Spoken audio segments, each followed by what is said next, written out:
le bonheur des enfants. Je n'ai rien contre le bonheur des enfants. Je n'ai rien. Je vous dis, moi aussi, je cherche le bonheur des enfants, de mes enfants, tout le monde. Mais sachez que nos pensées ne sont pas les pensées de Dieu. Si pour nous le bonheur, c'est la chose la plus importante, pour Dieu, ce n'est pas la chose la plus importante. L'important pour Dieu, c'est de chercher à le glorifier. Et donc, la chose la plus importante pour nous, c'est de porter nos enfants à glorifier Dieu toujours. Les enfants peuvent être heureux. Les enfants seront heureux. Nous pouvons encourager nos enfants à être heureux, mais à l'être en recherchant la volonté de Dieu, tout en glorifiant Dieu. Tout le monde cherche aussi le succès de leurs enfants. Lorsque l'enfant apporte le carnet avec 7, nous disons, donnez-moi 8. Lorsqu'il apporte 8, nous disons, donnez-moi 9. C'est normal. C'est bien beau. Mais en tant que parents, en tant que père de famille chrétien, nous devons montrer aux enfants la voie à suivre pour obtenir ce succès. Car tout succès en dehors du Seigneur n'est tout échec. Le livre de Josué, chapitre 1, verset 8, nous dit que ce livre de la loi ne s'éloigne pas de ta bouche, médite-le jour et nuit pour agir fidèlement selon tout ce qui est écrit. Ah, c'est alors que tu auras du succès dans tes entreprises, c'est alors que tu réussiras. Donc la parole de Dieu nous dit que nos enfants auront du succès quand ils reliront la parole de Dieu. Ce matin, cher papa, que l'on fête chez vous, que l'on vous fête chez vous ou pas, que vous soyez considérés ou pas, vous n'avez pas à vous plaindre. Vous devez savoir que c'est une bénédiction d'être père de famille. Et comme toute bénédiction est accompagnée de responsabilités, vous avez tout devoir de répondre à vos responsabilités et de l'être fiers. Si ce matin on n'a pas été le papa en or qu'on aurait dû être, est-ce fini pour autant? Non, ce n'est pas fini. Nous allons nous donner une nouvelle chance. Et je demande à chaque épouse ce matin, à chaque enfant ce matin, de donner une nouvelle chance au papa. Nous avons affaire à un Dieu qui relève, à un Dieu qui donne toujours la chance de faire toutes choses nouvelles, et un Dieu qui donne toujours une nouvelle chance. Alors, cher papa, comme moi, prenons la décision ce matin de recommencer avec nos enfants, de recommencer avec notre femme. Et vous, enfants, qui m'écoutez, sachez que votre père est votre père. Vous lui devez respect, obéissance, amour, soumission jusqu'à votre mort. Car le Seigneur a mis à vos côtés votre père et votre mère pour que vous profitiez de leurs expériences. Retenez ceci, chers enfants. Un enfant, même lorsqu'il ne reste pas toujours un enfant, reste toujours l'enfant de ses parents. À l'occasion de cette période de fête des pères, à l'occasion de notre journée de famille, je veux une nouvelle fois demander à chaque papa de reconsidérer leur façon de se comporter dans la maison. Agissez tel qu'à la fin de vos jours, on dise au moins que vous avez été un père enseignant, un père protecteur, un père qui avait poussé ses enfants à chercher à faire la volonté du Seigneur. Mais pour chaque papa ce matin, c'est que vous soyez les pères dont vos enfants sont fiers et dont votre épouse heureuse.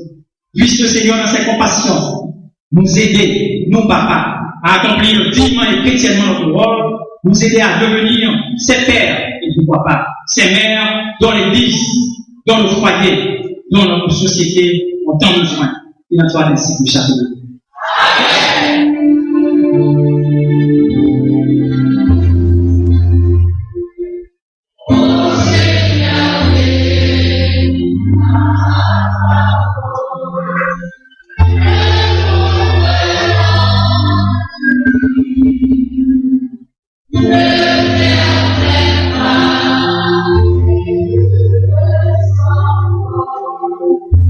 Le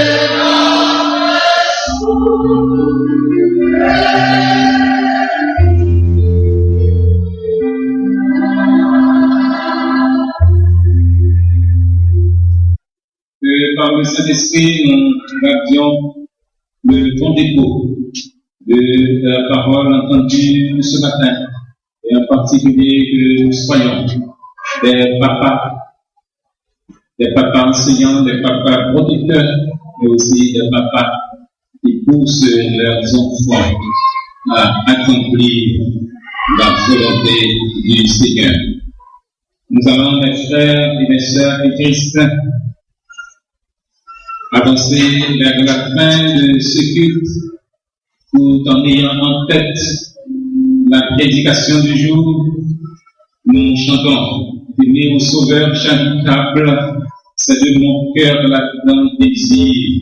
Seigneur, ta grâce est redoutable, qui ne veut pas la saisir. Ô Seigneur, en ce jour suprême, ton enfant saisira ta main, car toi seul est toujours le même, fidèle hier, aujourd'hui, demain.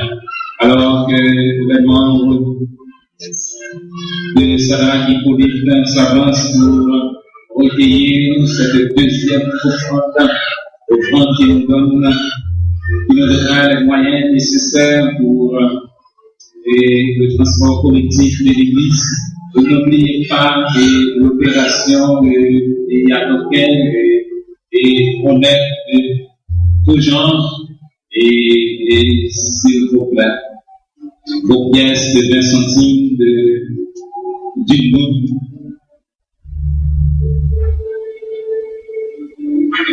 Merci et aussi vos 10 gouttes chiffrées, vos 20 gouttes chiffrées. Et puis c'est ça qui pas bon, ou bien on va pas servir ensemble avec les côté, non bien moyen pour que nous capable et utiliser ces problèmes que nous avons ce moyen nécessaire. 95 sur l'espérance étudiante française correspondant au 75 sur les aides de la foi et partie populaire de numéro 212.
Merci. Assez pour un instant, s'il vous plaît.